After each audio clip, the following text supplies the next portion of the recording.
Es lo que más rápido acarrea el juicio de Dios, porque dice en 1 Corintios 6, cualquier otro pecado que el hombre comete está fuera del cuerpo, mas el que fornica contra su propio cuerpo peca. Hay algo en la inmoralidad que nos corrompe, que destruye el matrimonio, destruye la familia, destruye la sociedad. Y es lo que estamos contemplando actualmente. Entonces la corona de espinas que le ponen a Jesucristo era precisamente para que Él llevara esa maldición en tu lugar y en mi lugar. La tierra fue maldecida por el pecado y eso simbolizaba la corona de espinas. Ahora se las ponían ahí para que Él llevara esa maldición en esa cruz, en tu lugar y en mi lugar.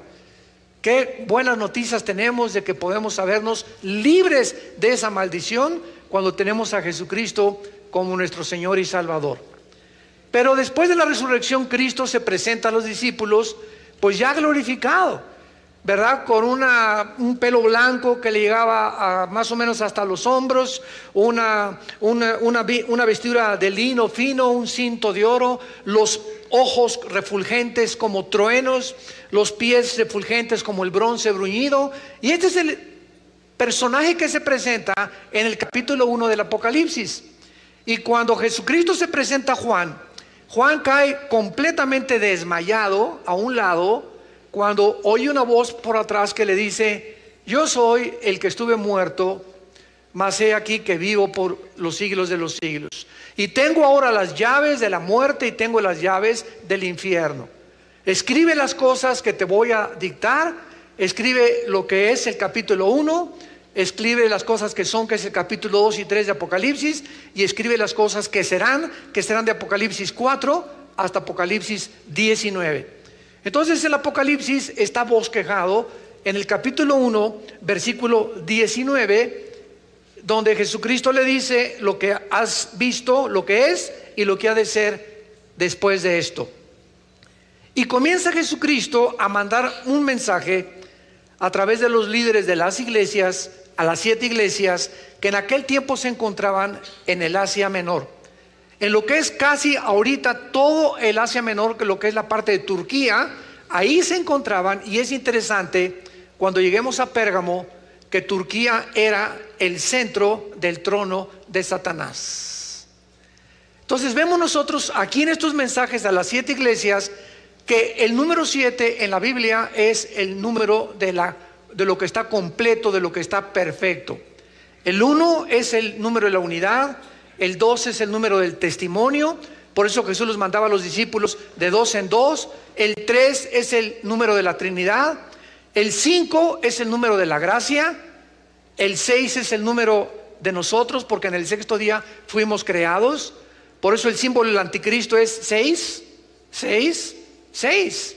O sea, el 6, el número del hombre elevado a la Trinidad, a la deidad.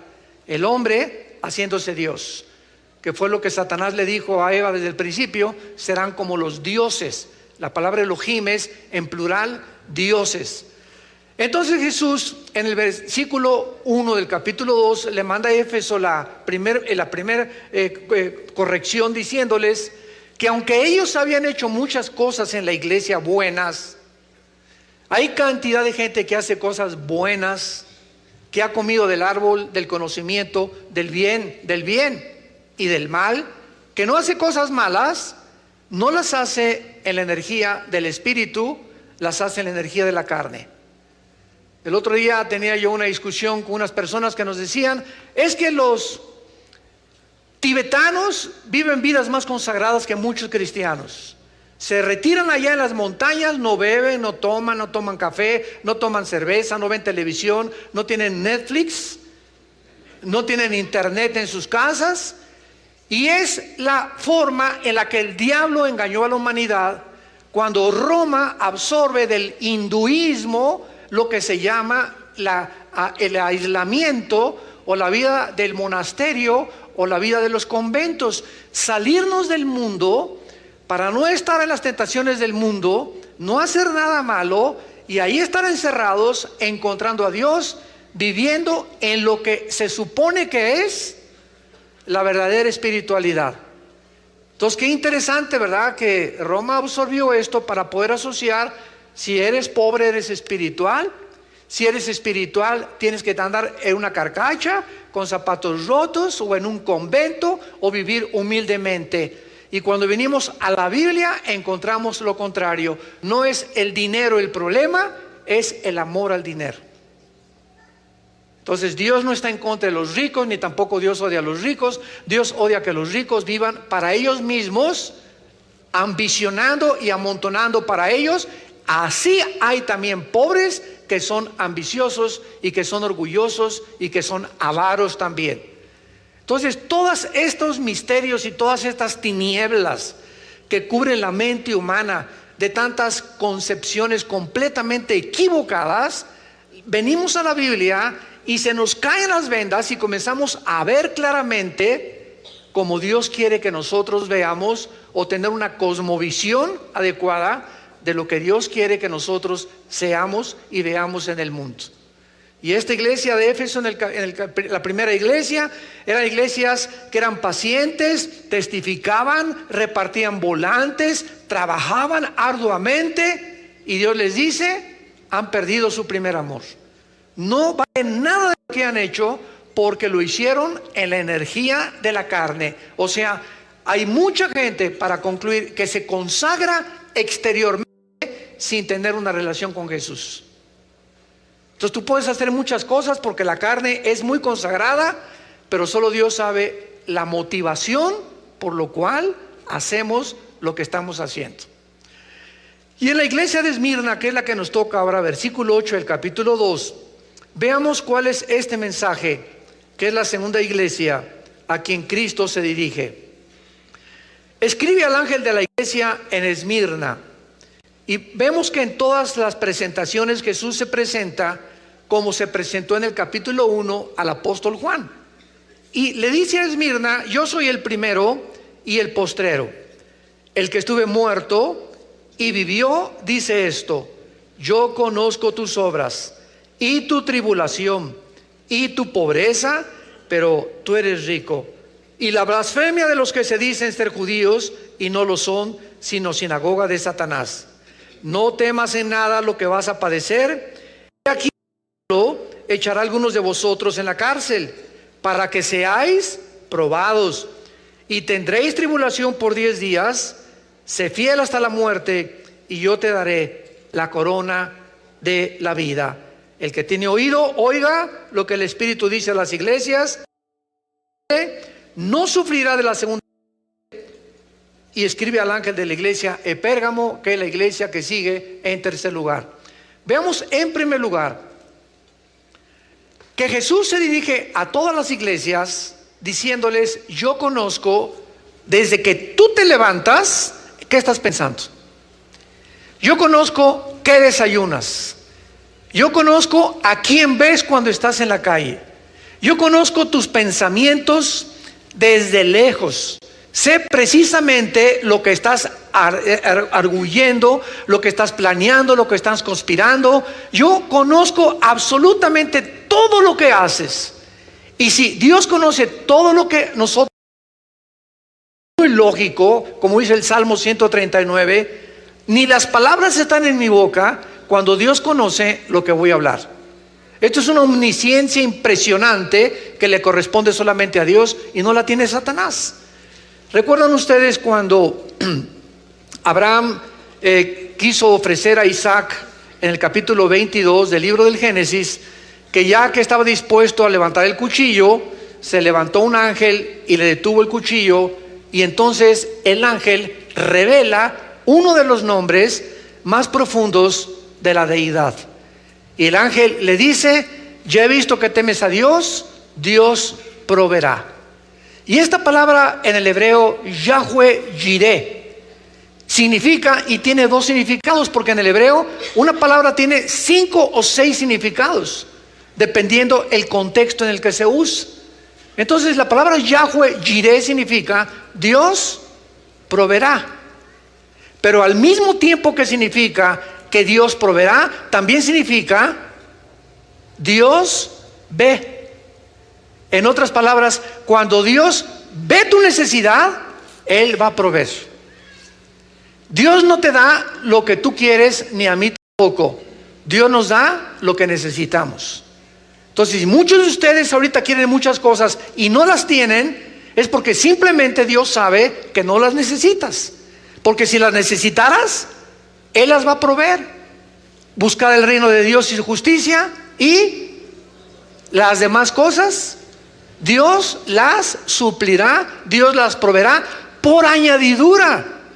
Pero si Dios ve que tú estás pidiendo, Señor, pues cámbiame de coche y me quiero cambiar de casa, y mira que ya nomás tengo un tacuchi y ya se me está envejeciendo, ya nomás traigo guarache, no traigo zapatos Roberts tampoco, ni tampoco Florsheim para poder predicar o para poder andar en el mundo. Simplemente Dios te dice: yo sé que lo necesitas, pero no te lo voy a dar porque no me buscas a mí primero. ¿Y por qué tiene Dios que nosotros buscarlo primero para que Él nos dé lo que necesitamos? Porque si Dios te da lo que tú quieres, aunque lo necesites, pero no lo buscas, te vas a enorgullecer de lo que tienes. Y vas a comenzar a desarrollar en tu corazón lo que se conoce como la ambición o la avaricia. Y vas a convertirte en una persona que crees que te lo mereces. Y cuando comenzamos a creer que nos merecemos lo que tenemos, es cuando comenzamos a volvernos ingratos con el Señor. La iglesia de Esmirna era llamada la corona de Asia por su increíble belleza. Estaba situada a 60 kilómetros exactamente de Éfeso, que es la ruta de todos los comerciantes que venían de la India, de Persia, que es ahora Irán, y de Roma. Fue mundialmente conocida Esmirna por sus escuelas de ciencia, de medicina, y los grandes edificios y calles que comenzaron a pavimentar con piedras. Pero ahí en Esmirna se encontraba uno de los ídolos más grandes en un templo que se llamó el dios Baco, que era el dios del placer. O sea, era una iglesia, era una ciudad, llena de inmoralidad, igual que el puerto de Corinto. Y muchos judíos apóstatas comenzaron a comprar propiedades y hacer sus residencias en la ciudad de Esmirna. Ahí nació el famoso filósofo Homero en el año 195 después de Cristo, y fue la primer ciudad, Esmirna, en haber levantado una estatua o un monumento dedicado a Roma. La fidelidad de Esmirna a Roma era muy famosa. Los judíos eran muy numerosos aquí en esta ciudad e influyeron para que el gobierno romano persiguiera a los cristianos, porque recordamos que eran judíos apóstatas. Los que crucificaron a Cristo seguían propagándose por el mundo entero. El primer pastor de esta iglesia se llamó Policarpo, que fue martirizado el 21 de febrero del año 155 después de Cristo, cuando se celebraban los juegos públicos, por lo que la ciudad estaba llena de visitantes. Dice la historia que cuando Policarpo entró, porque los reunían así en un gran estadio, y entonces el César salía enfrente de todos y les decía: hínquense todos ustedes y llámenme César Curíos, que en el griego significa César es el Señor. Entonces dice la historia que Policarpo se quedó parado, y entonces el César mandó a uno de los centuriones y le dijo: oye, ¿por qué ese esclavo no se hinca? ¿Y por qué no me rinde el tributo que estoy ordenando? Entonces el centurión se acercó a Policarpo y le dijo: Policarpo, ¿por qué no te hincas? ¿Qué no sabes que el César es el Señor? Y Policarpo le dijo al centurión: dile al César que el único Señor se llama Jesucristo. Entonces apresaron a Policarpo, lo ataron a una hoguera, y antes de morir le volvieron a decir: reconoce que César es el Señor. Y Policarpo dijo: han pasado 86 años de mi vida y he dado mi vida por el que dio su vida por mí en una cruz. ¿Cómo habría yo de negarlo en la hora de la muerte? Y murió quemado en la hoguera. Y fue una de las víctimas que comenzaron la persecución, como lo vamos a ver más adelante, de los cristianos en los primeros 3 siglos de la era del cristianismo. Esta persecución inspirada por Satanás desde luego, involucró a Nerón, que fue el que a Pedro lo crucificó y Pablo fue decapitado en los tiempos de Nerón. Recuerdan ustedes que incendió Roma, Nerón, a propósito, para que pudieran echarle la culpa a los cristianos. En segundo lugar, Domiciano fue el que desterró a Juan a Patmos, que es el que recibió la carta del Apocalipsis. En tercer lugar, el emperador Trajano, que fue el que mató a Ignacio de Antioquía, que lo quemaron en una estaca también. Marco Aurelio asesinó y quemó también a Justino mártir. Y Diocleciano fue de los últimos, que fue el peor de todos, porque además de matar a los cristianos, ordenó quemar todos los documentos que se encontraban en los apóstoles, o quería quemar las cartas que los apóstoles mandaban a todas las demás comunidades para que pudieran saber qué cosa era lo que Cristo anhelaba con ellos.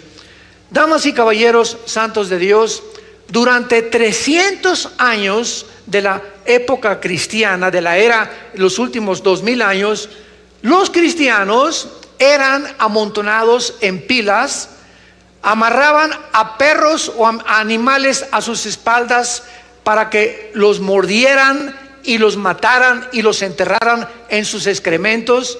Los metían en cárceles atados con cadenas, un muerto con uno vivo, para que el muerto comunicara la peste al otro y para que en sus orines y en su excremento murieran. Los colgaron públicamente, a otros los echaron a los leones. Dicen los historiadores como Tulio y como Josefo, que cuando llegaban las bestias y los leones le arrancaban la cabeza a un niño con su mamá y al otro le arrancaban los brazos, ahí en un espectáculo ante el público y ante todos los que gritaban, sí, sí, que los maten, que los maten. Todos los cristianos antes de morir comenzaban a cantar: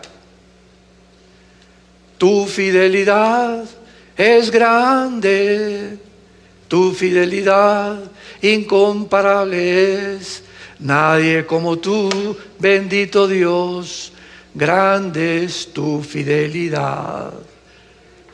Ahí en el último momento, los cristianos sabían que la fidelidad de ellos era para el Hijo de Dios. ¿Cuántos de nosotros en el siglo XXI se avergüenzan de ser cristianos y de dar testimonio en su trabajo, en su bufete, en el hospital, en tu taller, ante tu familia, y además hasta esconden la Biblia en el avión para que no sepan que la vienen leyendo? Si nosotros no somos capaces de dar testimonio y de vivir para Cristo, tampoco estaremos preparados para morir por Él.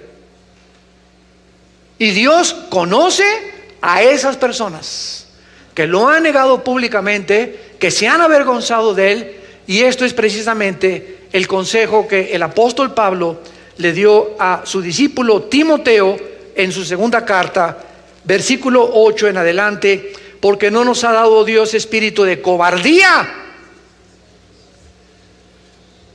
Antes de que fuéramos cristianos éramos cobardes.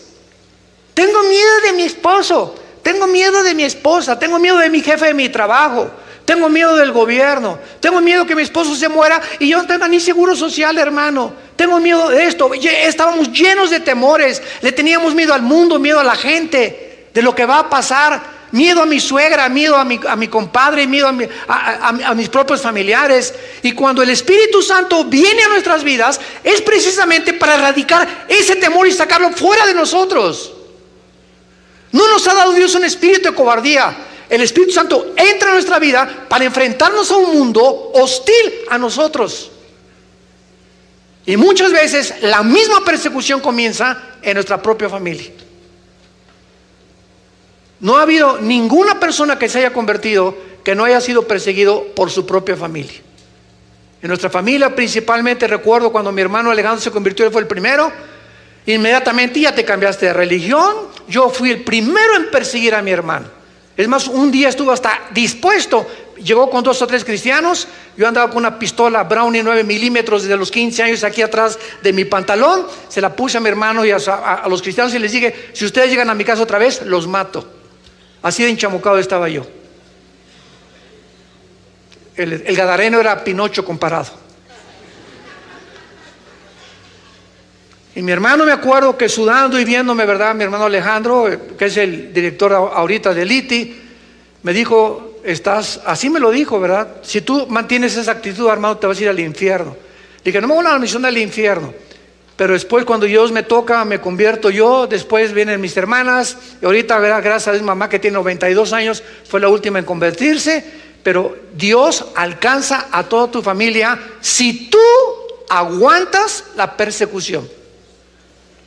Si no te acobardas, porque no nos ha dado Dios espíritu de cobardía, y lo dice la Biblia, es un espíritu de poder, es un espíritu de amor, de compasión por los demás y de dominio, donde necesitamos comenzar a gobernarnos a nosotros mismos, gobernar nuestra ira, gobernar nuestra idea de venganza, nuestra amargura. Si no nos gobernamos a nosotros mismos en todas esas cosas que nos hacen daño, no vamos a poder manifestar ni comunicar el amor de Cristo a los demás. Y le dice Pablo a Timoteo, por tanto, no te avergüences de dar testimonio de nuestro Señor, ni de mí preso suyo, sino participa de las aflicciones por el Evangelio según el poder de Dios. Recuerden ustedes, dice Filipenses, Dios nos llamó no solamente a creer en Él, sino también a sufrir por Él. Y el sufrimiento comienza en la casa, con la familia. Ahí comienza. Porque te va a perseguir tu abuelita, te va a perseguir tu mamá, te va a perseguir tu suegro, te va a perseguir tus hermanos. Siempre habrá tus amigos. En el momento que tú haces el paso y dices, quiero seguirte a Jesús, viene el diablo a ver si es cierto. Vamos a mandarle pruebas. Y si tú pasas esas pruebas de la persecución, escúchame con todo tu corazón. Si tú pasas esas pruebas de la persecución y resistes y te mantienes inmaculado, te mantienes firme en tus convicciones, demuestra que has nacido de nuevo. ¿Cómo puedo ser que soy un cristiano en medio de la persecución? Si comienzas a avergonzarte y a arrinconarte, bueno, soy cristiano, ¿verdad? Pero no soy tan fanático como muchos. ¿Eres de los aleluyas? Sí, pero yo no digo aleluya en la iglesia, ni levanto las manos tampoco. Soy un poco más moderado.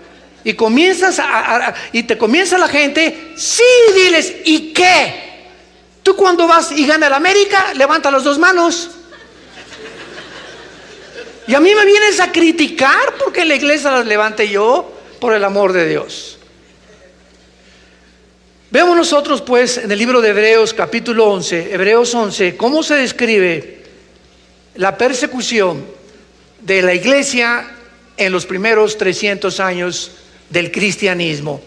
Dice versículo 36 del capítulo 11 de Hebreos: otros experimentaron vituperios y azotes, y más a esto prisiones y cárceles, fueron apedreados, aserrados, puestos a prueba, muertos a filo de espada, anduvieron de acá para allá cubiertos de pieles de ovejas y de cabras, pobres, angustiados, maltratados.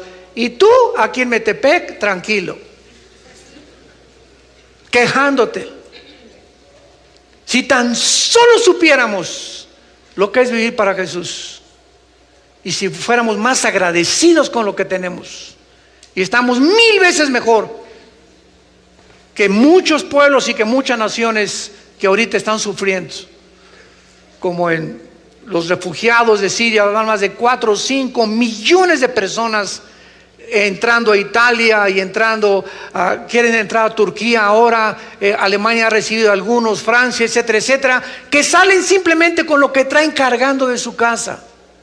Más de 3 millones de venezolanos están saliendo de Venezuela y hacen casi 3 semanas caminando de Venezuela al Ecuador, durmiendo en el suelo con lo que alcanzaron a sacar. Y gracias a Dios que ahora Ecuador les dio el permiso de entrar sin pasaporte por los derechos humanos. Y nosotros aquí todavía en Toluca o en el lugar donde tú vivas, Nos quejamos y no tengo esto y el otro, y fríos y avergonzados de Jesucristo, y hablando unos contra otros y vociferando, o en perversiones sexuales, con pornografía, cuando no sabemos que Dios es un Dios santo,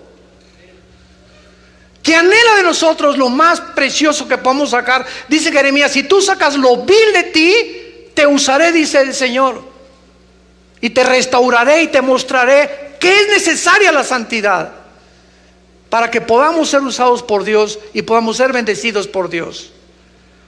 Y todos estos cristianos anduvieron de acá para allá, angustiados, maltratados, de los cuales el mundo no era digno, errando por los desiertos, por los montes, por las cuevas y por las cavernas de la tierra. Y todos estos, aunque alcanzaron buen testimonio mediante la fe, no recibiendo lo prometido, proveyendo Dios alguna cosa mejor para nosotros, para que no fuesen ellos perfeccionados aparte de nosotros.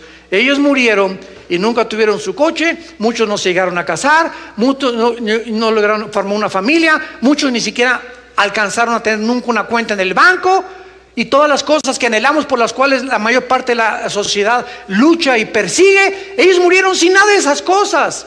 ¿Por qué? Porque Dios dijo: no les voy a dar a ustedes lo que les voy a dar después de esta vida. No se va a comparar las aflicciones con las bendiciones que tengo para ustedes en la otra vida. Y esa es la esperanza que nos mantiene y que nos sostiene. Como me dicen, han llegado jóvenes que me dicen: ay, hermano, ¿y si viene el rapto y no me caso? Pues ¿y qué que no te cases? Que para ti es lo máximo casarte. No te la vas a acabar con el Rambo que Dios te va a dar en otra vida, o con el gansito marinela que Dios te va a dar. Hay que en la otra vida vamos a poder seguir teniendo familia, en el milenio vamos a seguir reproduciéndonos. Isaías 65 y 66. Ya no daremos luz para maldición. Es en la eternidad cuando ya entraremos a otra dimensión en la que ya se acabó todo eso. Pero todavía en el milenio, que van a ser las vacaciones de nosotros, vamos a seguir teniendo familia y vamos a tener hijos todavía, pero con la bendición de que ahora nadie nos podrá robar lo que Dios nos ha dado. Muy bien, regresamos a Apocalipsis, y dice aquí en el capítulo 2, versículo 8, la descripción que hace Jesús de él. Número 1 dice: yo soy el primero y el postrero, el que estuvo muerto y vivió, dice esto. ¿Saben ustedes qué es la eternidad? Alguien me ha dicho: oiga, ¿usted cree en el infierno? Claro que creo en el infierno. Pero ¿usted cree que las almas van a ser sufriendo y van a estar por toda la eternidad sufriendo? Le dije: mira, tu concepto está en no entender qué es el tiempo. La eternidad es una dimensión en la cual tú y yo ahorita no estamos viviendo, más que interiormente en el Espíritu pertenecemos a la eternidad, para que me comprendas. Entonces, la eternidad es la dimensión donde el Padre, el Hijo y el Espíritu viven. La eternidad. Escúchame, en la eternidad no existe el tiempo. Se te van a fundir los fusibles, yo lo sé. En la eternidad no existe el tiempo, porque para Dios no existe el pasado, para Dios no existe el futuro, para Dios existe el presente. Yo soy el que soy. Así se reveló Dios a su pueblo, porque para Él es hoy. Él es el que es y el que siempre será. Ahora muy bien, en la eternidad Dios introdujo el tiempo. Génesis 1, versículo 1. En el principio, ¿qué principio? En el principio del tiempo, del espacio y de la materia. Apúntalo. Y ahí comenzó el tiempo, ahí comenzó el espacio y ahí comenzó la materia. Y estos tres elementos que forman las cuatro dimensiones en las que nosotros vivimos fueron corroboradas hasta el siglo XX por Alberto Einstein, con su famosa fórmula E igual a mc al cuadrado. La energía es igual a la masa por la velocidad de la luz al cuadrado. Entonces, esta fórmula de Einstein corroboró que efectivamente era necesario el tiempo incluirlo en el espacio y la materia, tal como la Biblia lo enseñó hace cientos de siglos. Ahora muy bien, este tiempo en el que tú vives va a tener un fin. Y este fin está en Apocalipsis capítulo 21, cuando se acabe el milenio. Ahorita estamos en la época de la iglesia. Después siguen los 7 años de la tribulación, que ya no vamos a estar aquí. Después viene la segunda venida de Cristo con un milenio, que es las vacaciones del cristiano. Al final del milenio, Satanás sale de su prisión, organiza la última rebelión, Apocalipsis 20. Viene el juicio del gran trono blanco, versículo 11 al 15, Apocalipsis 20. Y después del milenio, porque en el milenio va a haber muerte, en el milenio va a haber pecado, hasta el capítulo 22 del Apocalipsis, dice la Biblia, y ya no habrá maldición, porque la muerte entró como la maldición, por lo cual nos rebelamos contra Dios. La muerte es una consecuencia de la naturaleza humana rebelde contra su Creador. Entonces, hasta el capítulo 22 entramos a la Nueva Jerusalén, que va a bajar del cielo. La Nueva Jerusalén no va a bajar en el milenio. En el milenio vamos a vivir en la tierra, labrando como en el huerto del Edén. Pero en el capítulo 22, en la eternidad, baja la Nueva Jerusalén y vamos a vivir dentro de la Nueva Jerusalén, todos los cristianos y el Antiguo Testamento, los santos del Antiguo Testamento. Y ahí entramos a la eternidad.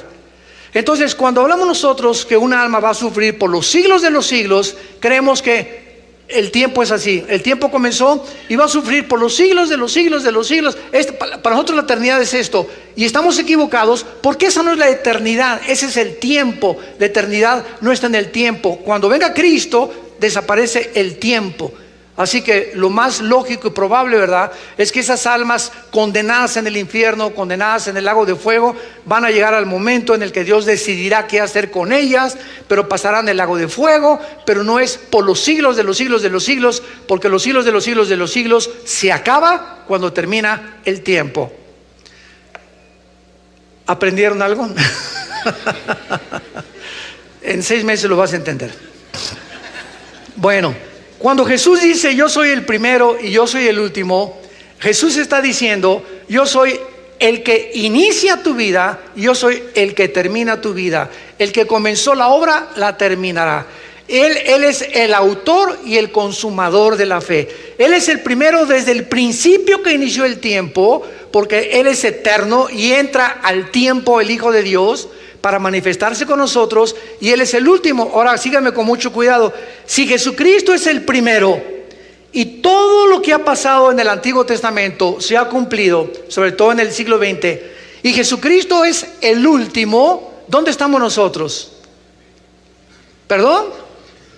Estamos aquí. Si Él es el primero y Él es el último y todavía no llegamos a lo último, estamos aquí. Ahora muy bien, si Él dice que Él es el primero y el que murió y venció la muerte y ha resucitado, y ahora nosotros nos encontramos aquí, estamos mirando hacia la cruz, hacia el pasado, y estamos mirando al Jesús que viene por nosotros, porque si Él resucitó en el pasado y Él es también el último, eso significa que nosotros también volveremos a vivir con Él.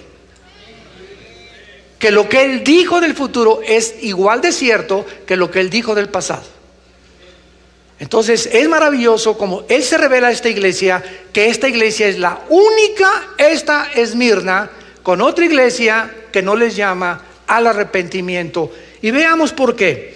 Dice el versículo 9, yo conozco tus obras y conozco tu tribulación y tu pobreza, pero tú eres rico, y la blasfemia de los que se dicen ser judíos y no lo son. En primer lugar, esta iglesia era una iglesia atribulada, perseguida y además pobre. La palabra tribulación, tilipsis en el griego, significa presiones de diversas circunstancias. Si yo te pregunto ahorita, ¿estás pasando alguna tribulación? Tú me contestarías, no, ninguna, hermana o hermano. Yo te contestaría, pues eres un querubín. Porque no hay ningún ser humano que tú le puedas preguntar que no tiene alguna presión de alguna índole en su vida, en la vida que nosotros estamos atravesando.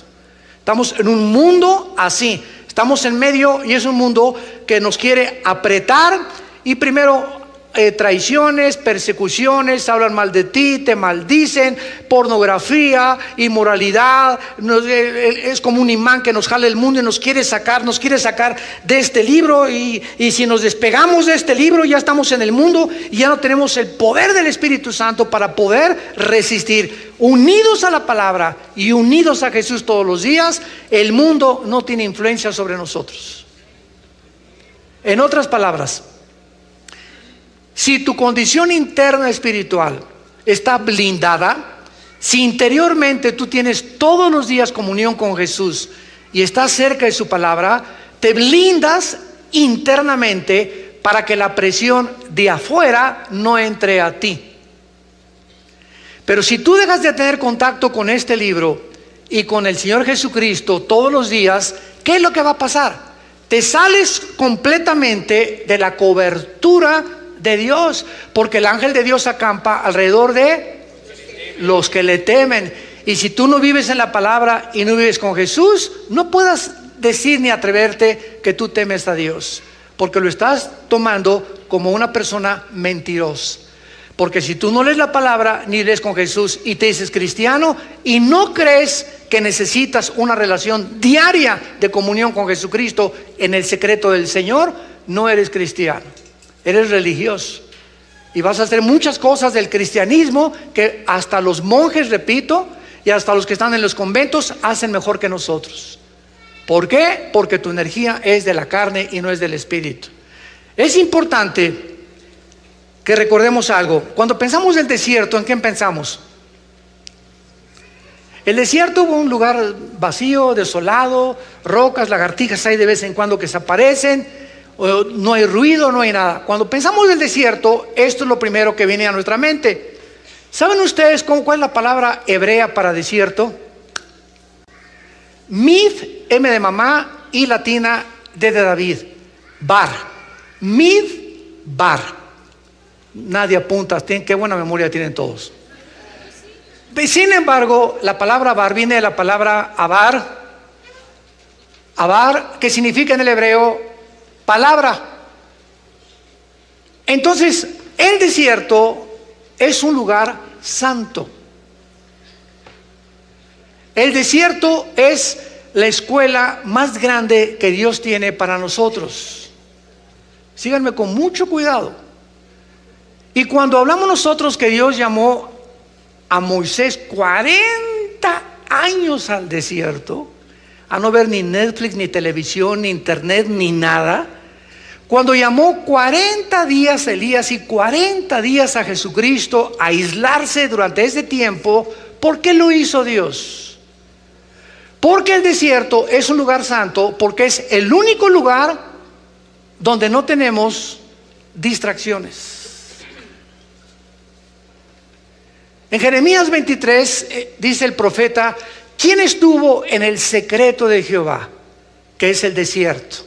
¿Quiénes son los que tienen un tiempo diario en su vida, en silencio a las 4, no sé, 5 de la mañana, a qué horas te levantes, antes que cante el gallo, antes que comiencen a ladrar a los perros, antes que el bebé comience a llorar? ¿Quién es los que están en el silencio sin que nadie los interrumpa? Tu devocional no está ni tu esposa, eso, otra cosa es con tu esposa el devocional, otra cosa la reunión de oración. ¿Quién ha estado a solas con Dios diario? Dios nos llama diario al desierto, al lugar donde no tengamos distracciones, para que nos pueda hablar. Dice Jeremías 23: ¿y quién oyó y vio su palabra? Porque es ahí, en el silencio, sin distracciones, en la mañana, en la madrugada, cuando Jesús, Marcos 1:35, se levantaba antes de que comenzara a roncar Pedro, antes que la gente comenzara a hablarle: hermanito pastor, se está muriendo mi gato, por favor ore por él. Ahí en la madrugada, antes de que tengamos todo lo que nos va a enfrentar el día, pasar a tiempo a solas con Dios. De mañana me levantaré y oiré tu voz, dice el Salmo 5. Y vemos durante toda la Biblia, todos los grandes hombres de Dios y las mujeres de Dios se levantaban temprano, tenían un tiempo en el desierto con Dios, porque ahí es donde Dios te va a hablar. Pero ahora, ¿saben lo que ha hecho la iglesia del siglo XXI? Hemos dejado esto, el tiempo con Dios, y llegamos, hermano, póngame su mano y deme otra unción. Túmbeme al suelo. Os quiero sentir, y comienzo así como el Espíritu Santo para saber que tengo a Dios. Y si no me pasa algo y no me siento y no me caigo al suelo, no puedo experimentar ni comprobar que tengo al Espíritu Santo. Hemos sustituido el desierto por el misticismo. Queremos experimentar afuera de nosotros a Dios, y Dios se manifiesta de dentro hacia afuera, no de afuera hacia adentro. ¿Quieres experimentar a Dios? En la mañana vete al desierto, reclúyete con Él, y ahí en tu corazón, porque lo tienes dentro del Espíritu Santo, Dios te va a hablar a través de su palabra, Dios te va a sensibilizar a través de su palabra, y tú vas a blindarte interiormente para enfrentar el mundo, tu oficio, tu taller, tu hospital, tu bufete de abogados, el empleo que tengas como maestro o con lo que sea, y podrás enfrentar al mundo, y el mundo no tendrá influencia sobre tu vida interior, porque eres un guerrero, una guerrera de Dios. Solo escuchen esto, estos cristianos van a sobrevivir. Nunca en la historia, jamás, nadie había estado con tantas presiones como la iglesia actual. La que estamos hablando del primer siglo y segundo de la era cristiana fueron persecuciones de morir, pero nosotros son persecuciones mentales.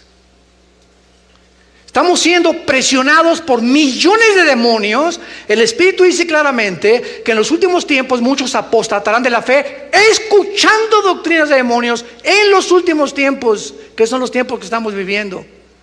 Y ahorita están los demonios hablándonos, a un amigo que te hable a tu oído, una muchacha que te hable a tu oído, que sea contrario a la palabra de Dios, reconócelo, son demonios hablándote a través de los seres humanos. Recordemos algo, los ángeles toman apariencia humana. Y hay cantidad de personas que nos rodean que no son humanos, son ángeles del mal. La cizaña mezclada con el trigo. Y dice en 1 Juan capítulo 4, ellos son del mundo, por eso hablan del mundo y el mundo los oye. Nosotros somos de Dios, los que conocemos a Dios, Dios nos oye. En esto conocemos el espíritu de verdad y el espíritu del engaño, el espíritu del error, el espíritu de la mentira. Y tú vas a tener que prepararte en la época que vivimos para poder blindarte y enfrentar las presiones de la pornografía, de las tentaciones, de las mujeres como se están vistiendo actualmente, de los programas de televisión, de los compromisos del mundo, del dinero, de la ambición. Vas a tener que blindarte ya, para que puedas llegar y ser fiel hasta la muerte. De otra manera no vas a poder acabar, porque no es como comenzamos, sino como terminamos lo que vale delante de Dios. Yo soy el primero y yo soy el último. Yo conozco tu tribulación y tu pobreza. En la Biblia hay dos palabras para pobreza. Esto es muy interesante, porque una de las palabras, ¿verdad?, es tocheia. La palabra tocheia en el griego es y habla de una pobreza total, ni para comer. O sea, como le llamamos casi, ¿verdad?, un mendigo. Y la otra palabra griega es peneia, que significa nada más carecer de lo superfluo. Pues tienes tu bochito, y tienes tu jacalito, y tienes tu petate, y tienes tu ollita con tus frijoles y con tus tortillitas de maíz. No eres tochea. O sea, tienes por lo menos frijolitos, totopitos, tu bicicleta para transportarte, una motocicleta. No eres una persona que no tenga nada. Estos cristianos no tenían nada, ni frijoles ni totopos para comer. Es lo que Jesús le está diciendo. Yo conozco las condiciones en las que tú estás viviendo. Sin embargo, aquí se usa la palabra tochea otra vez, porque la mayoría de ellos pertenecían a la clase más baja, o sea, a los esclavos. Y en esta pobreza es importante que nosotros entendamos lo siguiente. Roma comenzó a enseñar en el año 320. El emperador Constantino, que fue el último emperador romano, dijo: el cristianismo es la religión de todo el imperio. Se acabaron las persecuciones, se acabó el circo romano, se acabó los 3 siglos de persecución contra los cristianos. Sin embargo, se acabó la persecución y entonces Constantino le entregó el poder y Constantino nombró a un pontífice. ¿Quién es un pontífice? La palabra pontífice significa constructor de puentes. Alguien que ya no políticamente, sino religiosamente, decimos en México, es la misma gata, pero revolcada. Entonces, vean esto, el gobierno político romano deja de ejercer el poder político y se convierte en un poder religioso, y a través de la religión, Roma durante los últimos 18 siglos manejó, gobernó y controló la política de Europa. Ninguno de los reyes, ninguno de los gobernantes de Europa ni siquiera se podía casar sin el permiso del Vaticano. Entonces, durante todo este tiempo, la Biblia se cierra. Se cerró la Biblia y hasta 1961 apuntan todas estas fechas. A mí no me digas nada ni te enojes conmigo, yo nada más te comunico lo que la historia dice, en cualquier parte lo puedes encontrar. Hasta 1961 el Papa, que ha sido de los mejores de Roma, Juan XXIII, uno gordito con una cara muy simpática, abre la Biblia y cuando abre la Biblia comienza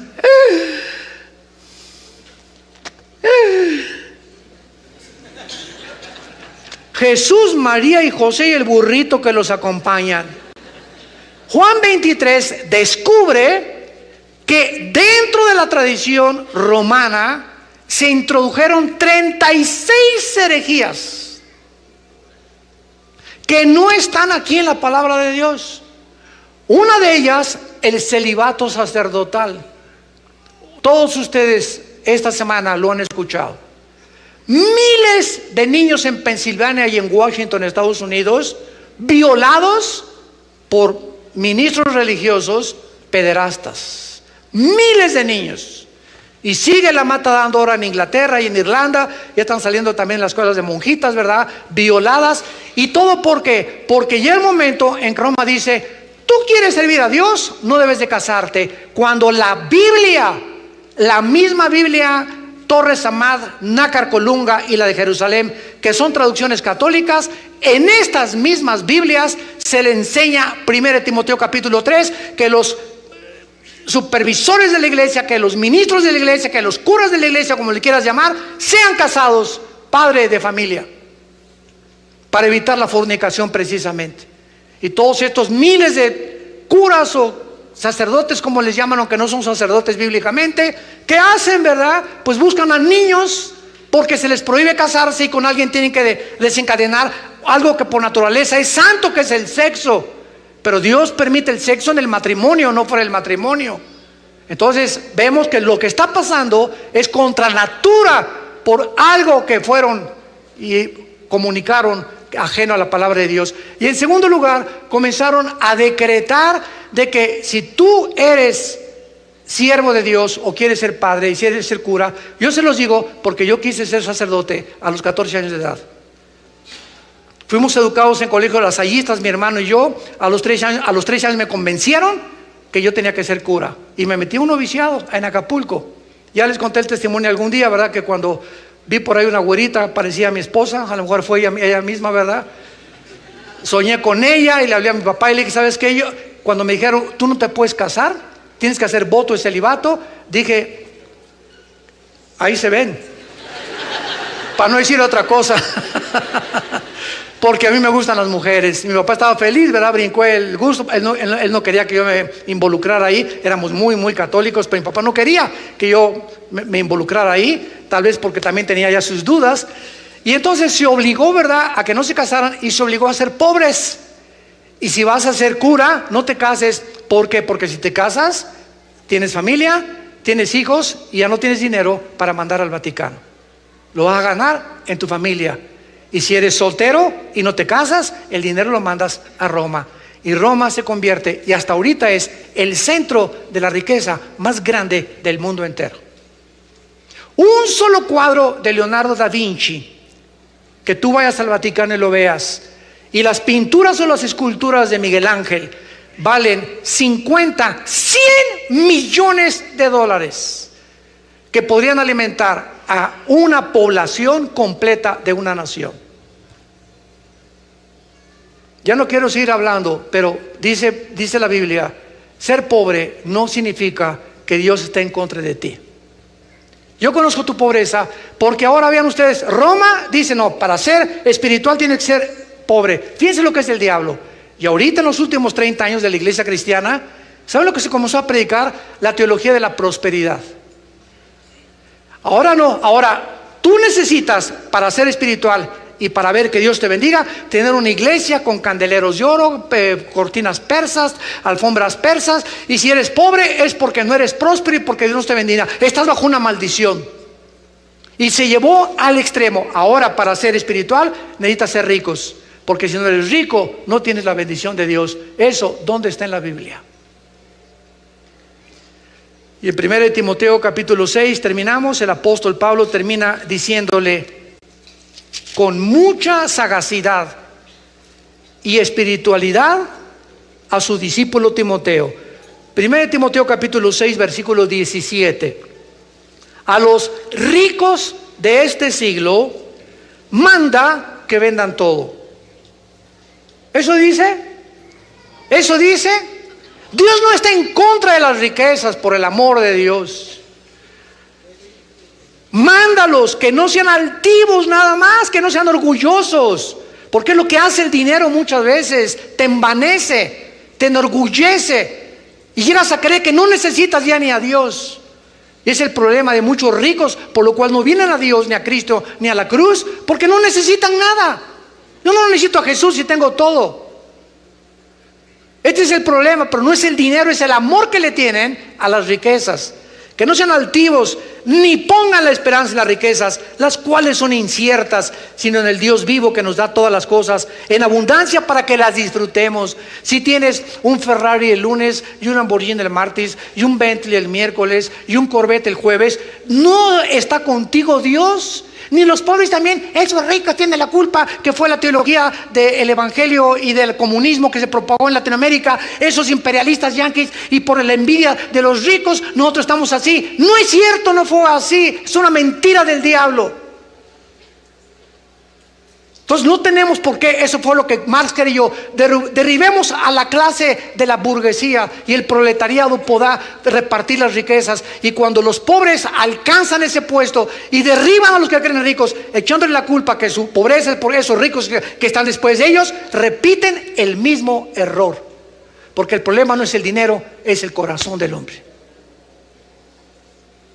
Y esto es lo que la Biblia nos da: ecuanimidad, equilibrio en las cosas que nos deben de gobernar, para que nos convirtamos en luz y lo anunciemos al mundo, a los diputados, a los gobiernos, a las familias, a los médicos, a los abogados, a los científicos, a la persona que se enfrente, porque la Biblia hace pedazos todos los sistemas de filosofía que el mundo ha inventado.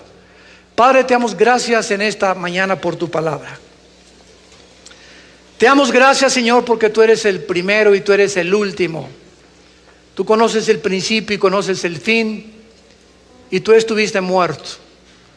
Y estos cristianos de esta iglesia de Esmirna les animó que tú les dijeras eso, que aunque los mataran en el circo romano, aunque hicieran de sus cuerpos teas ardiendo, aunque los enterraran en su excremento y en su orín, encadenados, comidos por las mismas ratas, iban a sufrir 1, 2, 3 minutos, y en segundos todo se había acabado. Estarían enfrente de ti, oyendo las palabras: vengan benditos a mi reino que les he preparado desde la fundación del mundo. Por cuanto has sido fiel hasta la muerte, te daré la corona de la vida.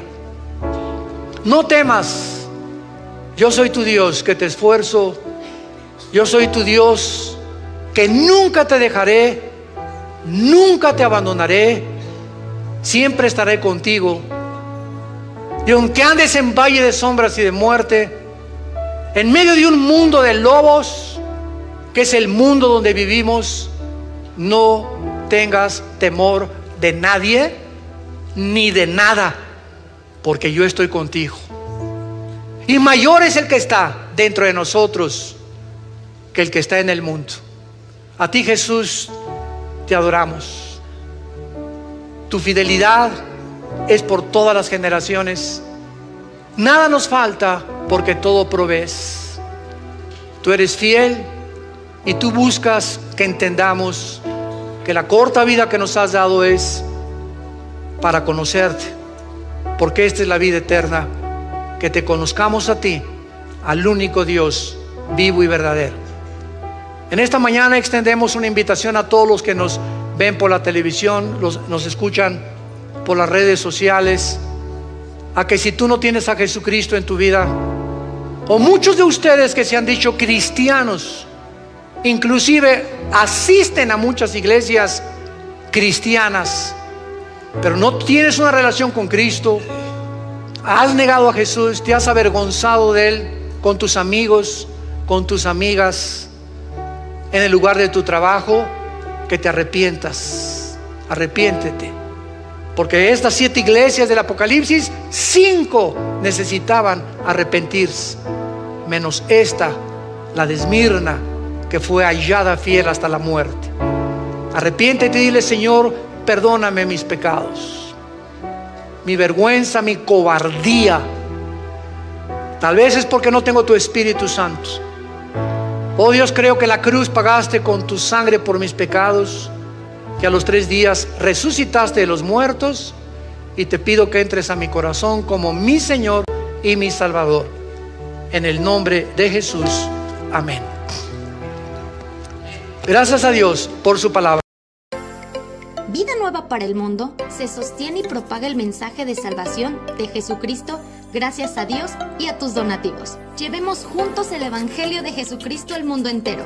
Realizamos eventos, seminarios, congresos y diferentes programas para dar a conocer el mensaje de salvación y el poder de nuestro Señor, transformando y edificando vidas de mujeres, hombres, niños alrededor del mundo. ¿Qué pasa cuando decides hacer tu donativo? Aunque no puedas llevar la palabra personalmente a todo el mundo, de esta forma lo estás haciendo. Con tus donativos o aportaciones, estás sembrando y formando parte de lo que Dios está haciendo en su obra. Estás ayudando a traer luz a la oscuridad, paz al conflicto y esperanza a los que no tienen ninguna. Dona desde México.